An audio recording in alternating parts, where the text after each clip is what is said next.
तो कहानी की शुरुआत में हम लियो नाम के एक बच्चे को पानी में डूबता हुआ देखते हैं, जो बोट से नीचे गिर गया था। उसी वक्त बोट का फैन लगने से उसके गले पर काफी गहरी चोट लग गई थी, जिससे तुरंत ही लियो की फैमिली उसे हॉस्पिटल लेकर जाती है, जहां डॉक्टर उसकी मॉम को कहता है कि लियो की आवाज चली गई है, इसलिए उन्हें उसके गले का ऑपरेशन करना होगा, वरना उसकी आवाज कभी भी वापस नहीं आएगी। जिस पर लियो की मॉम डॉक्टर को ऑपरेशन करने के लिए मना कर देती है और कहती है कि लियो को भगवान खुद ही ठीक कर देगा। यहाँ से कहानी कई साल आगे चली जाती है, जहाँ टेक्नोलॉजी बहुत ही एडवांस हो चुकी थी। वहीं लियो भी अब काफी बड़ा हो चुका था, लेकिन वो अभी भी बोल नहीं सकता था। लियो को लकड़ी पर नक्काशी करना भी काफी पसंद था। शाम को लियो अपनी गर्लफ्रेंड नादरा से मिलता है, जो उसके लिए एक गिफ्ट लेकर आई थी, जिसे खोलने पर उसे पता चलता है कि वो उसके लिए एक मोबाइल लेकर आई है, जिससे वो दोनों चैट करके बात कर सकें। लेकिन वहीं इतनी टेक्नोलॉजी एडवांस होने के बावजूद भी लियो टेक्नोलॉजी से दूर रहता है। उसे मोबाइल भी यूज करना नहीं आता था, इसलिए नादरा उसे मोबाइल चलाना सिखाती है। साथ ही वो उन दोनों की वीडियो बनाते वक्त उस वीडियो को आसपास लगे मॉनिटर पर लाइव भी कर देती है।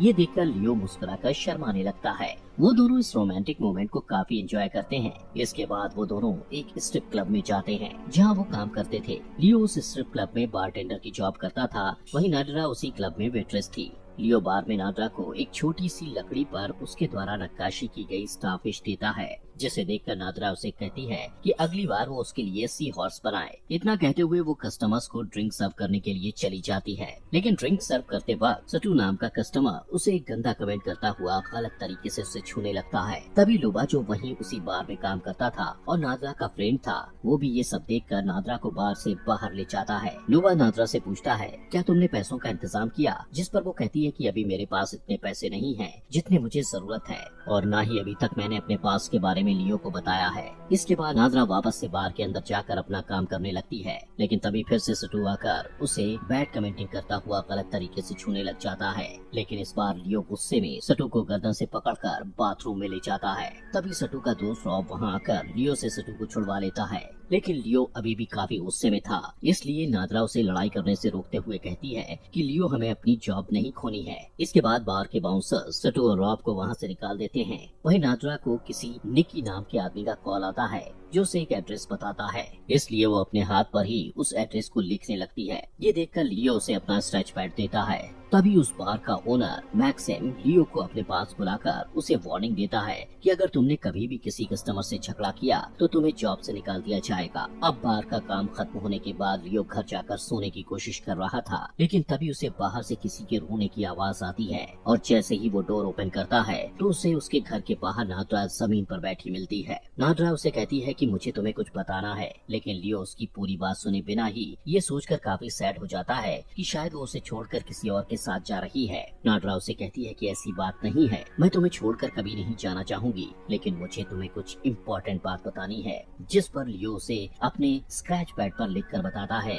कि मेरी लाइफ में तुमसे ज्यादा जरूरी और कुछ भी नहीं है। इसके बाद लियो उसे अपने वर्क स्पेस में ले जाता है, जहाँ पर वो उन दोनों के लिए एक बेड बना रहा था, जिसे देखकर नादरा काफी खुश होती है। लेकिन अगले ही पल वो निराश होकर ये कहती हुई वहाँ से जाने लगती है कि कुछ है जो तुम मेरे बारे में नहीं जानते। तभी लियो उसका हाथ पकड़ लेता है और वो दोनों वहीं पर रोमांस करने लगते हैं। नेक्स्ट मॉर्निंग जब लियो की आंख खुलती है तो वहाँ वो नादरा को ना पाकर ये सोचता है कि शायद वो उसे छोड़कर वहाँ से चली जा चुकी है। वहीं दूसरी तरफ हम दो सर्जन्स कैक्टस और उसके पार्टनर डक को देखते हैं, जो मैक्सिम के गुंडों में से एक गुंडे की सर्जरी कर रहे थे, जिसे 5 गोलियां लगी थी। वो दोनों असल में मैक्सिम के लिए एक ब्लैक मार्केट क्लिनिक पर सर्जन्स का काम करते थे, लेकिन कैक्टस अब इस काम को छोड़कर अपनी बेटी के साथ जर्मनी जाकर शांति से रहना चाहता था, इसलिए उसने मैक्सिम को उसकी और उसकी बेटी की फेक वीजा आईडी बनाने के लिए कहा था। इसके बारे में कैक्टस मैक्सिम के आदमी, जिसका नाम एकिम था, उससे पूछता है कि उसकी और उसकी बेटी की आईडी मैक्सिम कब तक बनवा कर देगा,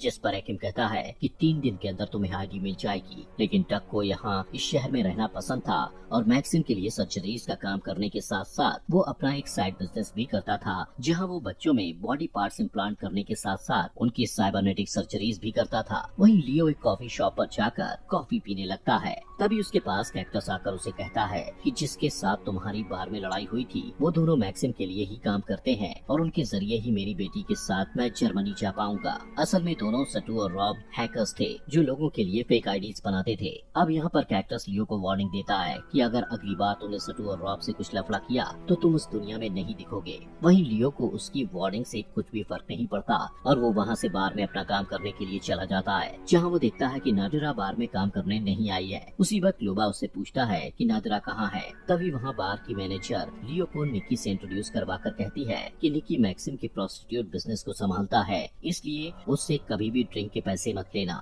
निकी लियो को ड्रिंक ऑर्डर करके बार मैनेजर के साथ वहाँ से चला जाता है। थोड़ी देर बाद वहाँ पर सटू और रॉब आकर लियो को वोदका ड्रिंक बनाने को कहते हैं। तभी सटू नादिरा को देखकर काफी बैड कमेंट्स करता है, जिससे चिढ़कर लियो गुस्से में सटू के चेहरे पर वोदका की बोतल फेंकता हुआ उनसे लड़ने लग जाता है और इसी हाथापाई में लियो गलती से एक वेट्रेस को कोनी मारकर नीचे गिरा देता है, जिससे वो बेहोश हो जाती है और मैक्सिम लियो को बारटेंडर की जॉब से निकाल देता है। घर आकर लियो फोन से नादिरा को मैसेज करके पूछता है कि तुम कहाँ हो, और जब नादिरा का कोई जवाब नहीं मिलता तो वो नादिरा की एक फोटो लेकर घर से बाहर निकल जाता है और उसे सड़कों पर ढूंढने लगता है, जहाँ रेड सेंटर के पास उसे लुबा जाता दिखता है। उसका पीछा करते हुए वो रेड सेंटर में लुबा के पास चला जाता है। लुबा उसे बताता है कि नादिरा तुम्हें छोड़कर चली गई है और वो तुमसे कुछ छुपा भी रही थी। जिसके बाद लियो घर आता है, जहाँ वो देखता है कि नादिरा ने उसे एक मैसेज किया हुआ है जिसमें वो बता रही थी कि मैं हैकर्स हॉल में हूँ। लियो तुरंत हैकर्स हॉल में जाकर नादिरा को ढूंढने लगता है। वहीं सटू और रॉब जो उस हैकर्स हॉल के ओनर थे, वो सीसीटीवी कैमरा में लियो को वहाँ देखकर काफी गुस्सा होते हैं। उनके पास कैक्टस अपनी और अपनी बेटी की फेक वीजा आईडी लेने आया हुआ था।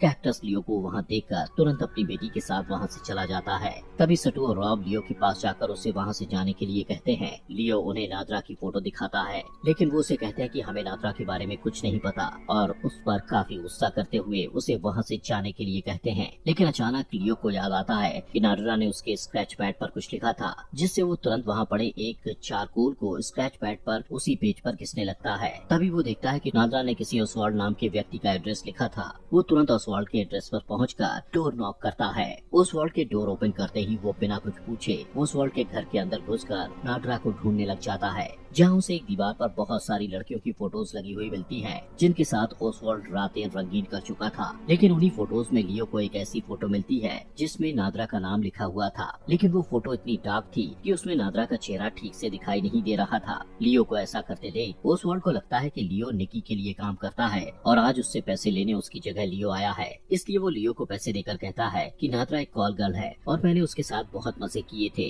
ये सुनकर लियो को गुस्सा आता है और वो ओसवाल्ड को गर्दन से पकड़कर बेड पर लिटाकर पैसे उसके मुंह में ठूंस देता है और वहाँ से निकल जाता है। यहाँ पर लियो को ओसवाल्ड की बातों से समझ आ गया था कि निकी मैक्सिम की प्रोस्टिट्यूट्स को दूसरे क्लाइंट्स के पास भेजकर उनसे पैसों की कमीशन लेता है। वहीं दूसरी साइड कैक्टस डक के साथ बॉलिंग एले में आया हुआ था, जहाँ कुछ स्कूल गर्ल्स को देखकर डक उन पर बैड कमेंट्स करता हुआ कैक्टस से कहता है कि तुम्हारी बेटी भी अब बड़ी होने लगी है। उसकी इस वाहियात बात पर कैक्टस को गुस्सा आ जाता है और उसके हाथ को बॉल से दबाकर कहता है कि आगे से मेरी बेटी के बारे में ऐसी घटिया बात मत कहना। डक कहता है कि मैं तो सिर्फ मजाक कर रहा था। इसके बाद डक कैक्टस के साथ रेड सेंटर चला जाता है, जहां वो एक लड़की को रूम में ले जाता है। वहीं कैक्टस अपनी बेटी जोसी के साथ वहां आया था और उसे कहीं पर अर्जेंट काम से जाना था, इसलिए वो तान्या नाम की एक प्रोस्टिट्यूट को उसकी बेटी के पास बैठाकर उसका ध्यान रखने को कहता है और वहाँ से चला जाता है। वहीं रास्ते में लियो को फोन पर नादिरा का मैसेज मिलता है, जिसमें नादिरा ने उसे कुछ रेड सेंटर की फोटो सेंड की थी।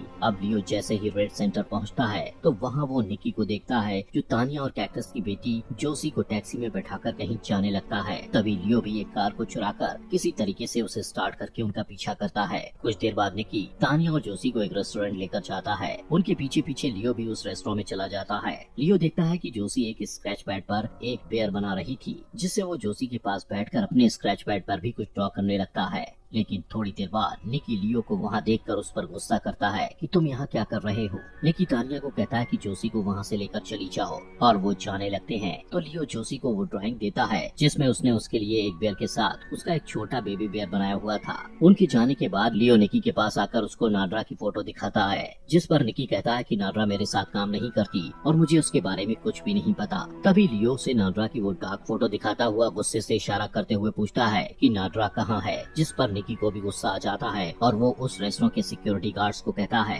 कि आदमी मुझे तंग कर रहा है, इसलिए इसे यहाँ से बाहर निकाल दो। लेकिन सिक्योरिटी गार्ड्स लियो को कुछ नहीं कहते। लियो स्क्रैच पैड पर लिखकर उससे कहता है कि क्या तुम्हारे बॉस मैक्सिम को पता है कि तुम उसकी प्रोस्टिट्यूट्स को दूसरे क्लाइंट्स के पास भेजकर उनसे कमीशन लेते हो? जिस पर निकी थोड़ा घबरा जाता है। वहाँ से जाने से पहले लियो ऑसवाल्ड के दिए हुए निकी के पैसे निकी के सामने उसकी टेबल पर फेंक देता है और वहाँ से निकलकर वो एक स्विमिंग पूल में जाता है। लियो नाड्रा को ढूंढ नहीं पा रहा था, इसलिए वो अब काफी परेशान हो गया था। तभी वहाँ एक लड़के को फोन पर बात करते देख उसके दिमाग में एक आइडिया आता है। दोस्तों, वीडियो में आगे बढ़ने से पहले मैं आपको बताना चाहता हूँ एक गेमिंग प्लेटफॉर्म के बारे में, जहाँ पर आप बहुत सारे गेम्स खेलकर प्राइजेस जीत सकते हो। यहाँ पर आपको बहुत सारी अलग अलग टाइप की गेम्स मिलेंगी और इन गेम्स में आपको सिर्फ प्रेडिक्शन करना होता है और प्रेडिक्शन करके आप जीत सकते हो बहुत सारे प्राइजेस। यहाँ पर आपको मिलेंगी बहुत इजी गेम्स, जिसमें से मैं खेलने वाला हूँ कॉइन फ्लिप। ये गेम बहुत ज्यादा आसान है। यहाँ सिर्फ आपको ये प्रेडिक्ट करना है कि कॉइन हेड आएगा या टेल आएगा। जितना ज्यादा आप सही प्रेडिक्शन करोगे उतना ज्यादा आपका पॉइंट्स मल्टीप्लाई होता जाएगा, जिससे आप बहुत सारे प्राइजेस जीत सकते हो। और यहाँ पर और भी गेम्स हैं जिनको खेलकर आप और भी ज्यादा रिवॉर्ड्स जीत सकते हो। और गाइस, जीते हुए प्राइजेस को आप इजीली विथड्रॉ भी कर सकते हो। तो फिर देर किस बात की है, अभी जाकर खेलो। दोस्तों, बीसी गेम इंडिया का मोस्ट सेफेस्ट और ट्रस्टेड प्लेटफॉर्म है, जहां पर आप इजी गेम्स खेलकर अमेजिंग रिवॉर्ड्स पा सकते हो और साथ ही फर्स्ट डिपॉजिट पर आपको 300% का बोनस भी मिलेगा।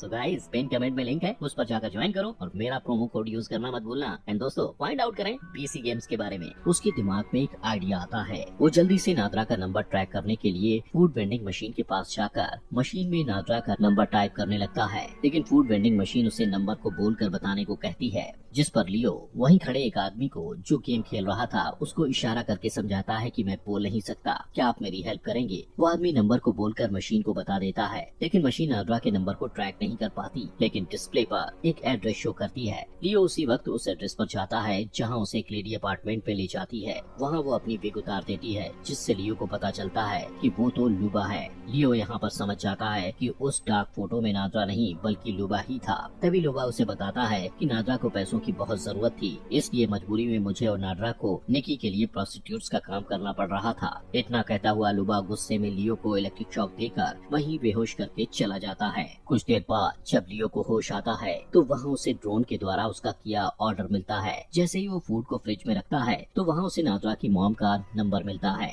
लियो उस नंबर को अपनी डायरी में नोट करके वहाँ से एक लैब में जाकर कुछ फोन बुक्स को उठाकर अपने घर आता है और उन फोन बुक्स में नादरा की मॉम के नंबर से उसका एड्रेस ढूंढने लगता है। वहीं दूसरी ओर मैक्सिम अपने गुंडों के साथ निकी को जख्मी हालत में कैक्टस और डक के पास लेकर जाता है, जहां वो कैक्टस को कहता है कि निकी हमसे कुछ छुपा रहा है, इसलिए तुम्हें उसे टॉर्चर करके उससे वो सारी जानकारी पता करनी होगी। मैक्सिम कैक्टस को ये भी बताता है कि तेरी और तेरी बेटी के फेक डॉक्यूमेंट्स कल तक रेडी हो जाएंगे। इतना कहकर वो वहाँ से चला जाता है। उसके जाने के बाद कैक्टस डक के साथ निकी से हिडन जानकारी निकलवाने के लिए उसको टॉर्चर करने लगता है। नेक्स्ट डे कैक्टस डक के क्लिनिक जाता है। अंदर जाने पर वो देखता है कि डक ने चेंजिंग रूम में एक हिडन कैमरा लगा रखा है, जिससे वो छोटी बच्चियों को कपड़े बदलते देखता था। उस कमरे में जाने पर कैक्टस को वहाँ से हिडन कैमरा मिल जाता है। तभी उसे वहाँ दूसरा हिडन कैमरा भी दिख जाता है, जिससे उसे डक पर बहुत गुस्सा आता है। वो जल्दी से दूसरे कमरे में जाकर डक को पकड़कर उसे वार्निंग देता है कि आगे से तू मेरी बेटी से दूर ही रहना और उससे बात भी मत करना।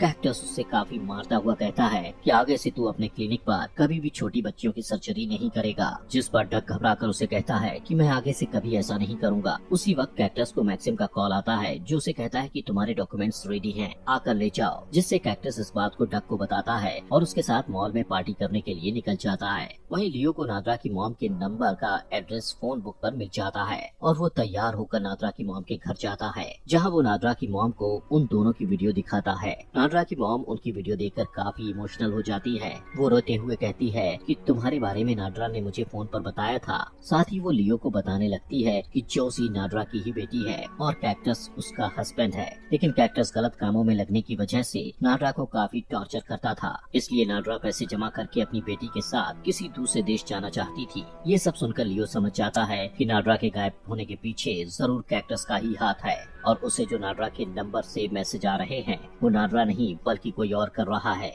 दोस्तों, यहाँ पर हमें उस दिन की एक छोटी सी क्लिप दिखाई जाती है, जिस दिन लियो नादरा को उसके वर्क स्पेस में बेड दिखाने के लिए ले गया था। वहीं पर कैक्टस उन दोनों को छुपकर देख रहा था और उन दोनों के वर्क स्पेस में जाते ही वो लियो के घर जाकर उन दोनों की चाय में बेहोशी की मेडिसिन मिला देता है और वो वर्क स्पेस से वापस आकर वो चाय पीकर बेहोश हो जाते हैं। तो लियो नादरा को उठाकर उसे अपनी गाड़ी में डालकर वहाँ से किडनैप करके ले गया था। अब प्रेजेंट में में जब डक और कैक्टस मॉल में पार्टी कर रहे होते हैं तो डक कैक्टस को कहता है कि मैक्सिम के पास डॉक्यूमेंट्स लेने जाने से पहले हम रेड सेंटर चलेंगे, जिस पर कैक्टस मान जाता है और वहाँ से रेड सेंटर जाने लगते हैं। वहीं कैक्टस चलते चलते एक शॉप से बिना पे किए कुछ खाने का उठाकर खाने लगता है। उसी वक्त डक कैक्टस को बताता है कि मैं कई दिनों से नाड्रा के फोन से लियो को टेक्स्ट मैसेज करता आ रहा हूँ क्योंकि तुम हर बार मुझ पर गुस्सा करते हो। उन दोनों की बातचीत के दौरान वहाँ मॉल का एक सिक्योरिटी गार्ड आकर कैक्टस को कहता है कि आपको इस खाने के लिए पे करना होगा। अब कैक्टस को डक की बात पर गुस्सा आ रहा था, लेकिन ये गुस्सा वो सिक्योरिटी गार्ड पर उतार देता है और उसे जान से मारने की धमकी देता है। ये देखकर डक कैक्टस को शांत होने के लिए कहता है, लेकिन तभी कैक्टस डक को एक जोरदार पंच मारता है जिससे डक के होठ से ब्लड निकलने लगता है।